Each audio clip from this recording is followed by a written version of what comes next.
जब लग गुरु मिले न साचा, तब लग गुरु करो 10 पांचा। क्या गुरु बदल सकते हैं?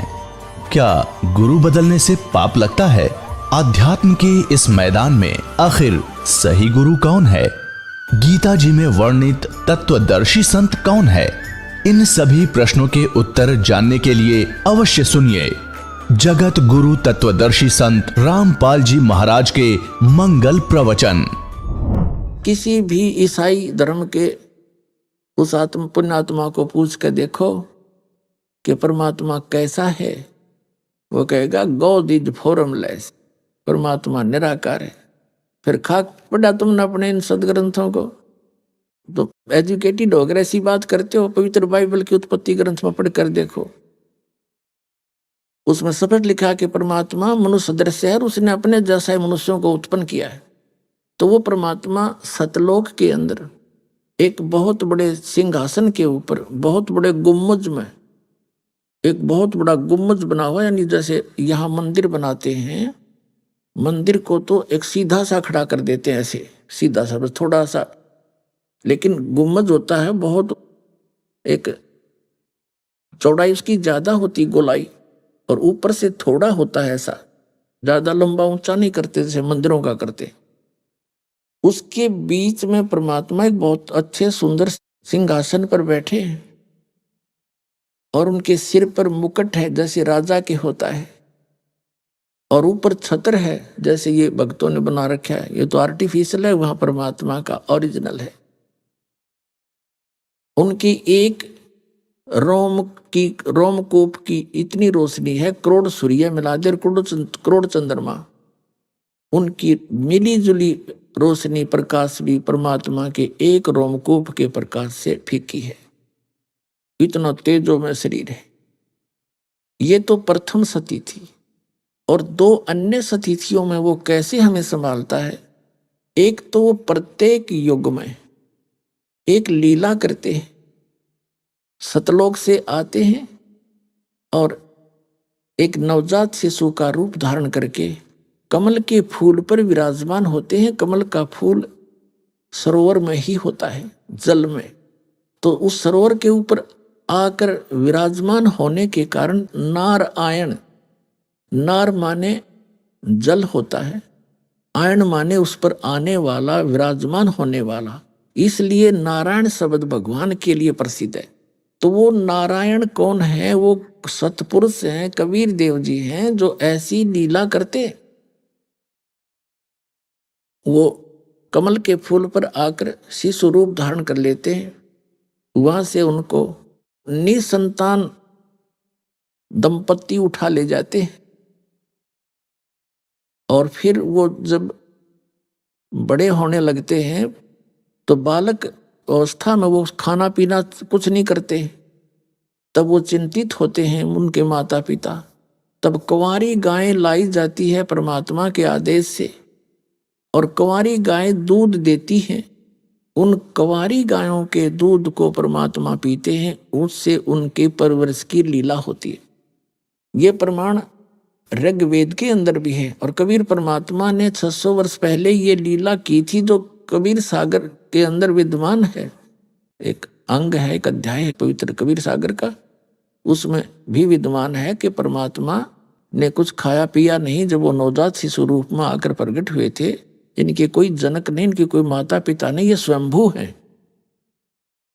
तो उसे मैंने कुछ नहीं खाया पिया। फिर एक गाय मंगाई गई, उसने दूध दिया, जब परमात्मा ने दूध पिया। और यही प्रमाण ऋग्वेद मंडल नंबर 9 सूक्त नंबर 1 के मंत्र नंबर 9 के अंदर है कि परमात्मा जब शिशु रूप धारण करके यहाँ प्रकट होते हैं, उनके परवरिश की लीला कुंवारी गायों के द्वारा होती है।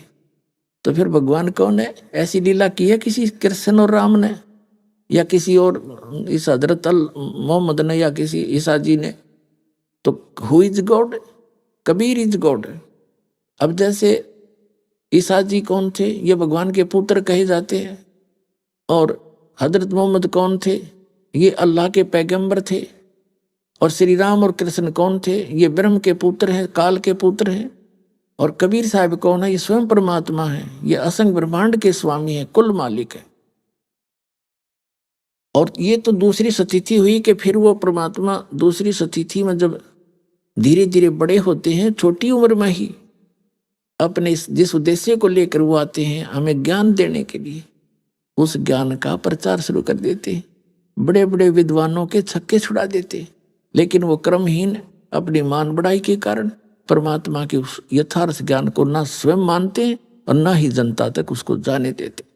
तो यही लीला आज से 600 वर्ष पहले परमात्मा ने सन 1398 में संवत 1455 ज्येष्ठ सुदी पूर्णमासी के दिन ब्रह्म मुहूर्त में सुबह सुबह सतलोक से आकर के काशी बनारस शहर है, काशी कहो बनारस कहो, तो शहर के बाहर एक बहुत बड़ा लहर तारा नामक सरोवर था। उसके ऊपर आकर के परमात्मा ने एक कमल के फूल पर नवजात शिशु का रूप धारण किया। उसके प्रत्यक्ष दृष्टा थे एक अष्टानंद नाम के ऋषि। वो सुबह सुबह स्नान करने के लिए वहां जाया करते थे। एकांत स्थान पाकर के अपने गुरुदेव स्वामी रामानंद जी द्वारा प्राप्त उस भक्ति विधि का वो अभ्यास करते थे। उन्होंने देखा कि आकाश से एक प्रकाश का पुंज आया, उसकी आंखें उस प्रकाश को सहन नहीं कर सकी। ऋषि अष्टानंद जी की आंखें बंद हो गई। बंद होने पर उसने क्या देखा कि एक नवजात शिशु का रूप दिखाई दिया। दोबारा आंखें खोली तो वो प्रकाश एक कोने में, लहर तारा तालाब के एक कोने में सिमट गया। थोड़ा सा अंधेरा था, उसने आगे कुछ दिखाई नहीं दिया। अब जैसे पुण्यात्माओं हम सूर्य की ओर देखते हैं तो हमारी आंखें सहन नहीं करती, आंखें बंद कर लेते हैं, तो सूर्य का प्रकाश रहित आकार हमें उसकी प्रतिबिंब दिखाई देता है। ऐसे ही अष्टानंद ऋषि के साथ हुआ। पहले तो उसने देखा केवल प्रकाश का एक गोला दिखाई दिया। आंखें जब बंद होगी, नहीं सहन कर सकी चरम दृष्टि, तो क्या देखा कि प्रकाश रहित उस एक बालक की आकृति नजर आई। तो उठकर चल पड़ा, अपने गुरुदेव स्वामी रामानंद जी से पूछा कि स्वामी जी, आज मैंने ऐसी कुछ अद्भुत लीला देखी, एक प्रकाश देखा, फिर आंखें बंद होगी, आंखें खुली, जब आंखों के सामने एक बच्चे की आकृति मेरे घूमती रही। तब रामानंद जी ने जैसा ज्ञान था उसने कहा कि बेटा, ऊपर के लोकों से जब अवतार गण आते हैं, ये लीलाएं ऐसे वो करते हैं। अब यहाँ किसी माँ के यहाँ जन्म लेंगे गर्भ में, वो लीला करने आए। अब इन ऋषियों ने को इतना ही ज्ञान था कि भगवान माँ से ही पैदा होता है, वो भगवान माँ से पैदा हुआ फिर भगवान की सा, तो वो परमात्मा स्वयंभू थे, स्वयं आए। तो ये प्रत्यक्ष दृष्टा थे। ये दूसरी सती थी और है उस परमात्मा की हमें संभालने की, हमारे को यहाँ यथार्थ ज्ञान देने के लिए आने की। और फिर जब धीरे धीरे बड़े हुए, जुलाहे का काम भी करते थे, एक झोंपड़ी में रहते थे, असंख्य ब्रह्मांडों का पालन करता, एक झोंपड़ी में रहा करता था, कपड़ा बुनकर दिखाते थे। इसका कारण क्या था? ये कहते हैं समझदार को संकेत बहुत होता है।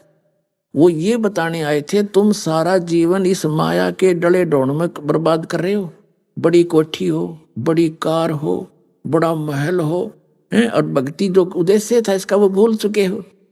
जीव को परमात्मा ने कहा है, घर तो 3.5 हाथ और गणा तो 4.25, कह कबीर अधिका कहे वह को नहीं विचार। इससे घना जो मांगता है वो तो फिर बुद्धिहीन इंसान है।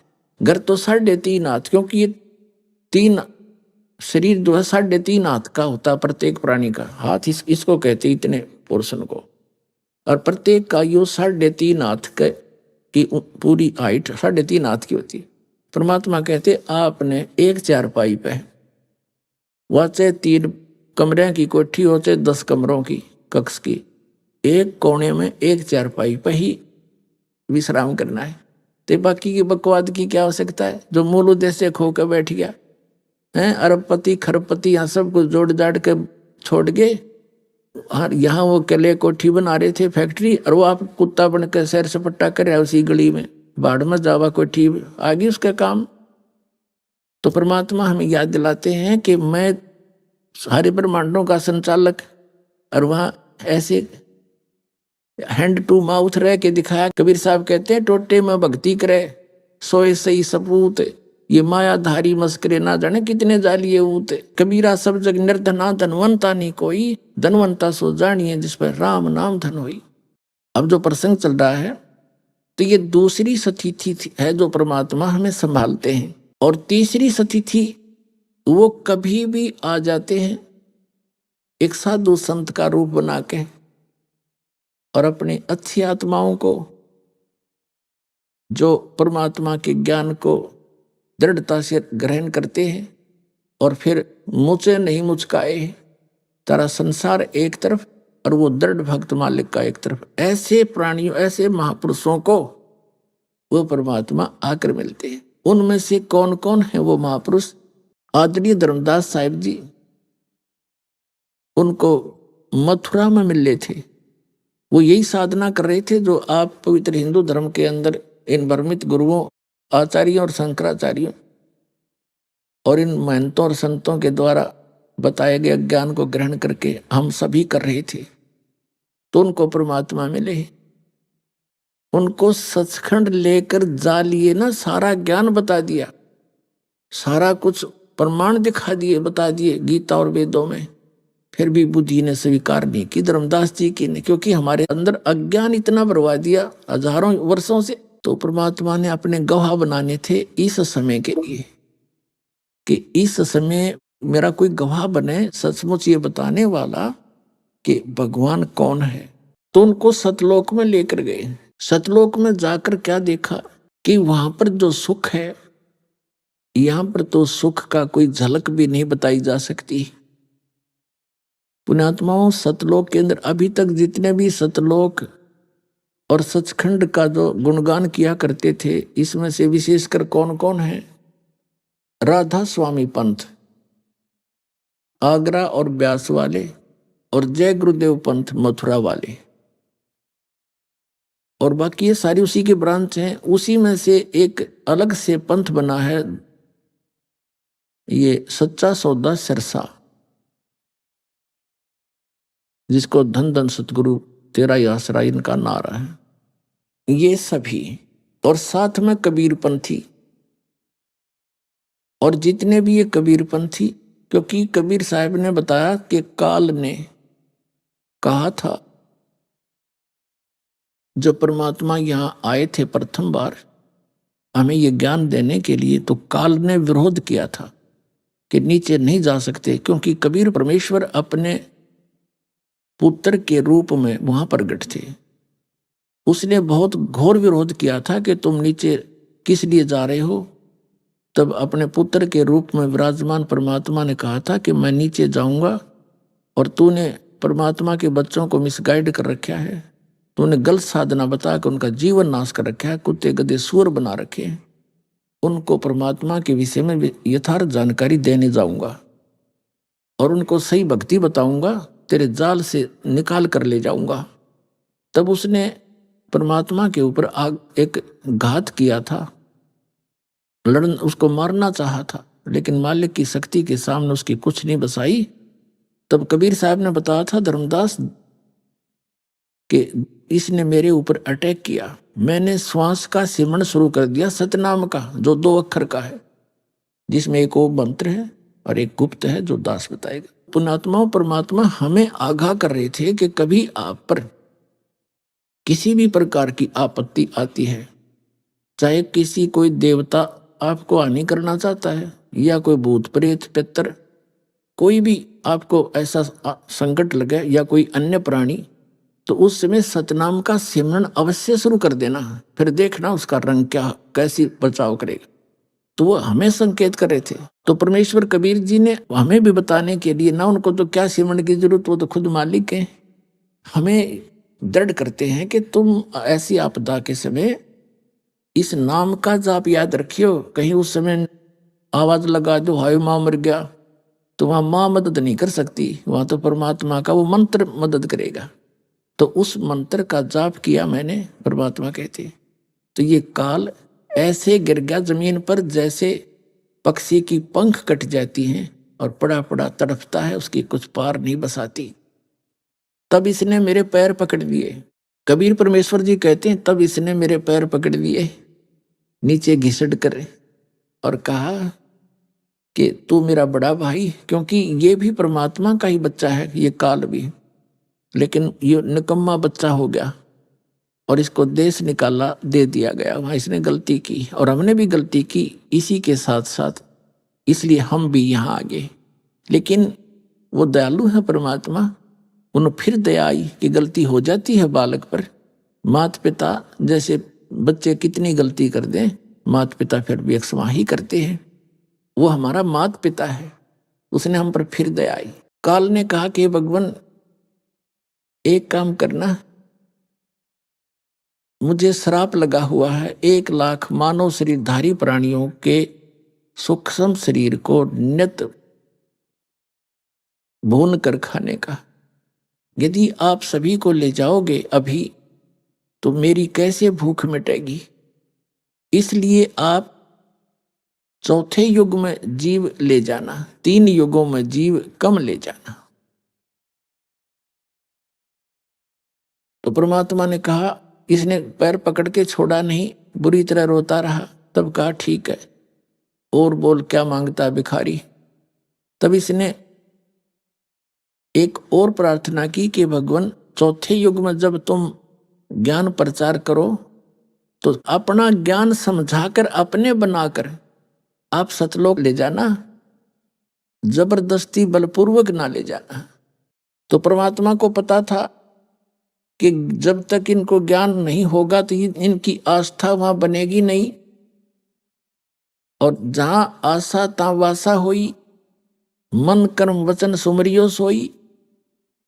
जब आपको ज्ञान होगा उस सतलोक के सच्चे सुख का, इन सब प्रमाणों से जो दास आपके सामने प्रस्तुत करेगा, आपके अटल विश्वास हो जाएगा कि सचमुच ऐसा है, ऐसा ज्ञान दूंगा आपको, ये सत्य कर मानना। आपको ऐसा चाह चढ़ेगा सतलोक जाने का, ऐसी उमंग उठेगी, ऐसी उमंग उठेगी आपके, और सच्चाई होगी सारी की सारी। जैसे बच्चे की छुट्टी ना हो और कोई रिश्तेदारी में विवाह हो जाता है तो छोटे उन बच्चों को वहीं छोड़कर माता सोचती है ये इतने पढ़ लेंगे, 2 दिन में जा आती हूँ। तो वो बच्चों को पता लग जाता, वो रो रो के पीछे चला करें, मैं भी चलूंगा मम्मा के, डटे नहीं डटा करें। तो ऐसी स्थिति आपकी होएगी, क्योंकि यहाँ का तो आपने देख लिया, ये सांग के सुख है, इससे आप खूब परिचित हैं। और नहीं तो दास के इस ज्ञान से और आपकी ये समझन वाली आंखें क्लियर हो जाएंगी, खूब अच्छी तरह समझ सकोगे। और जब सभी प्रमाण होंगे तो जहां जिन महापुरुषों ने सतलोक देखा, सचखंड वाक्य बताया, उनके एफिडेविट आपके सामने रूबरू किए जाते हैं। आपके लिए करवाया दाता ने सारा कुछ, कि ताकि जब ये समय आवे, ये है वो प्राइम टाइम कलयुग का, जिसमें आप सबको मोक्ष करना है। इस नाम को जो ग्रहण करेगा और इस ज्ञान पर आधारित रहेगा, वो सारे पार हो जाएंगे टोटली, चाहे कितने ले लियो।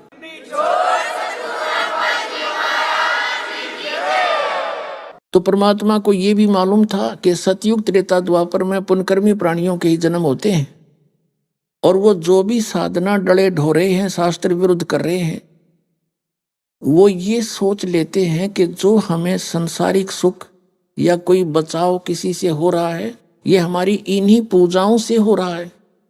ये उनको भ्रम रहता है। इसलिए परमात्मा के उस यथार्थ ज्ञान को बहुत ही इक्का दुक्का ही व्यक्ति स्वीकार किया करता है, सतयुग त्रेता द्वापर तक। अब कलयुग में मालिक को पता था कि कर्महीन प्राणियों का जन्म होगा, इनके पूर्व जन्म के पुण्य गणे नहीं होंगे, तो ये जो साधना कर रहे होंगे उनसे उनको कोई लाभ होगा नहीं, तो फिर ये साधना करते करते भी दुखी हो रहे होंगे। तो काल ने क्या कहा था कि 3 युगों में जीव थोड़े ले जाना, और चौथा युग जब कलयुग आवे तब तो शरण जीव बहु जावे, ऐसा वचन हर मोय दीजे, तब तुम गवन संसार ही कीजिए। अब परमात्मा ने कहा ठीक है, तूने जो मांगा मैंने बख्श दिया, 3 युगों में जीव कम ले जाऊंगा, और चौथा युग जब कलयुग आवेगा, चौथे युग की कलयुग की बिचली पीढ़ी में जब 5500 वर्ष कलयुग बीत जाएगा, तब मैं अपना एक अंश भेजूंगा, अपना अपना प्रतिनिधि, अपना दास भेजूंगा और उस समय उसको मैं सारे मंत्र दूंगा, कंप्लीट नॉलेज दूंगा और वो फिर पूरे विश्व को ज्ञान देगा, सबका कल्याण करेगा। कृपा कबीर जी की ही होगी।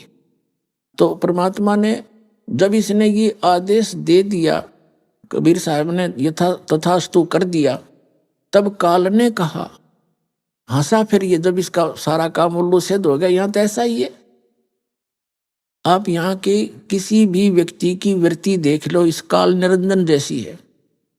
जो ही इसका काम बन गया, हाँ होगी, तभी आंखें बदल गया।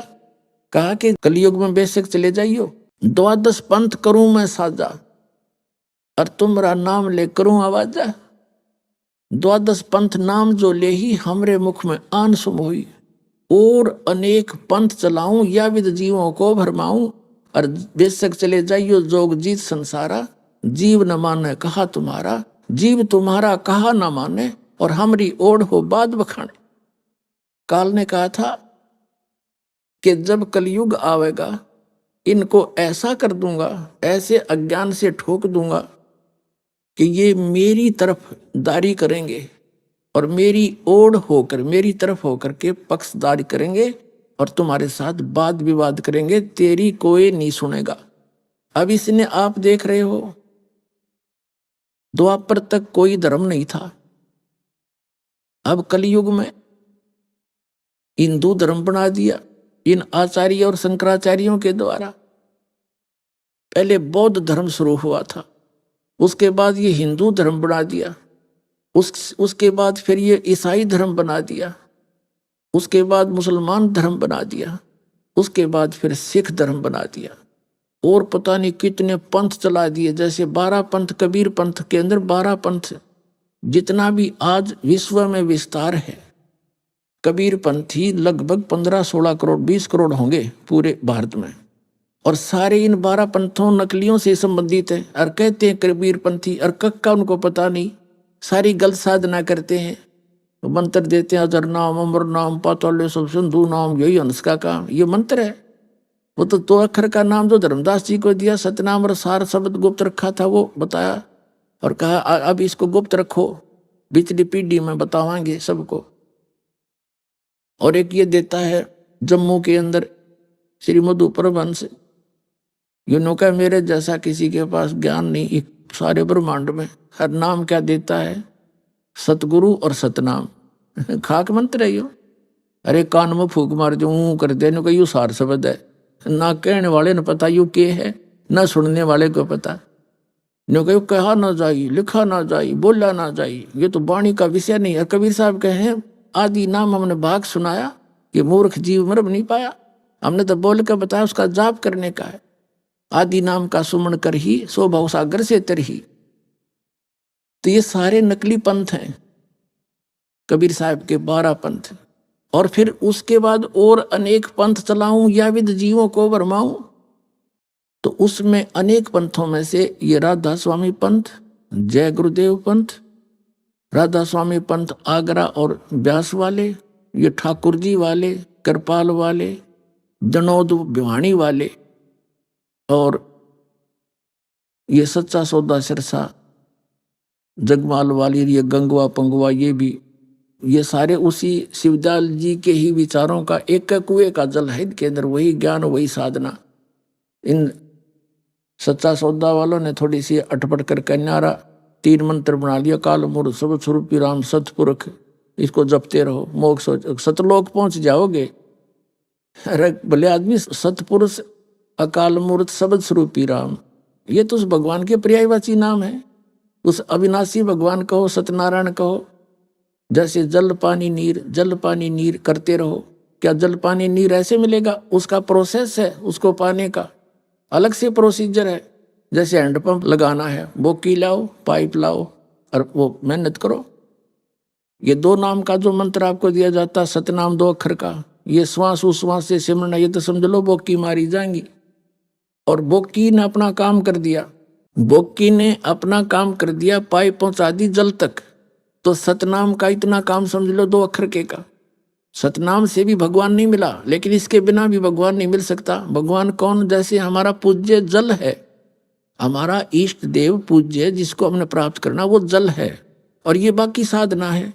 ये मंत्र जो आपको दिए जाएंगे हमारी पूजा नहीं है, यह तो साधना है।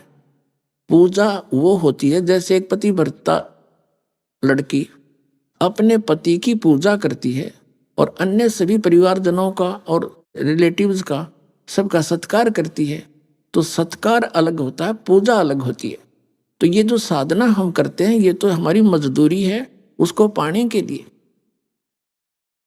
तो फिर वो सार नाम क्या है? जैसे हैंडपंप ऊपर एक मशीन लगाई जाती है उस पाइप के, जब पाइप जल तक पहुंच जाती है और उस हैंडपंप को फिर उसकी भी पूजा की जाती है, उसका भी सिमरन होता है सतनाम का। सतनाम तो समझ लो पाइप और बोकी यो काम कर दिया, और सार शब्द नहीं मिला तो भी काम अधूरा रह गया, क्योंकि पानी मिला नहीं, हैंडपंप के बिना वो मशीन नहीं लगेगी। तो सार शब्द जिसको आदि नाम भी कहा है, ये वो मशीन है हैंडपंप। तो जब आपका इस योग्य सिमरन हो लेगा, तीसरी बार में आपको सार शब्द दिया जाएगा, और सार शब्द का भी सिमरन करना है। जल निकालने के लिए हैंडपंप को भी ऐसे सेवा करनी पड़ेगी, चलाना पड़ेगा, ऐसे मिलेगा। तो ये गलत साधना कर रहे हैं ये सभी संत पंथ। दास का उद्देश्य किसी की निंदा करना नहीं, इनको भी सतर्क कर रहा हूं, आप भी गलत कर रहे हो सारे। और दास कोई गलत कह रहा है तो मुझे बताओ, एक तो आओ सामने, और ताकि मैं सुधार करूं अपने ऊपर। एक बता जो आके,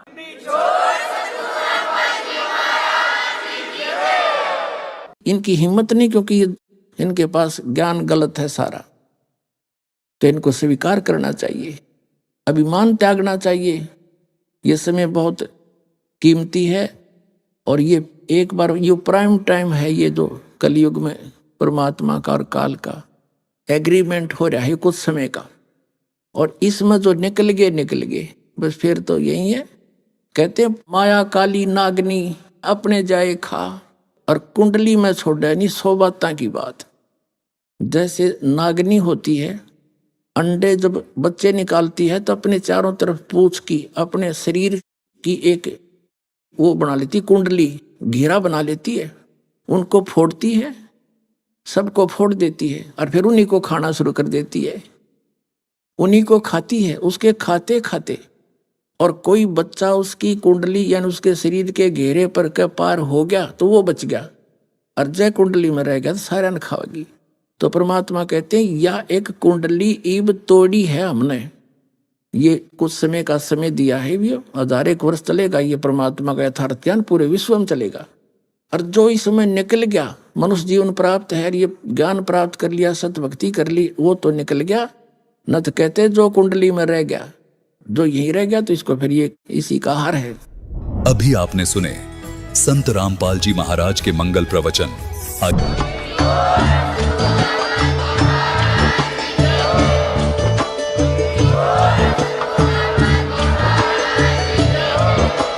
आप सुन रहे थे जगत गुरु तत्वदर्शी संत रामपाल जी महाराज जी के मंगल प्रवचन। अधिक जानकारी के लिए विजिट कीजिए हमारी वेबसाइट www.jagatgururampalji.org। संत रामपाल जी महाराज जी के शुभ आशीर्वाद से पूरे विश्व भर में 500 से भी ज्यादा नाम दीक्षा केंद्र हैं, जिन पर संत रामपाल जी महाराज जी द्वारा ऑनलाइन निशुल्क नाम दीक्षा दी जा रही है। अपने नजदीकी नाम दीक्षा केंद्र का पता करने के लिए संपर्क करें 8222880541।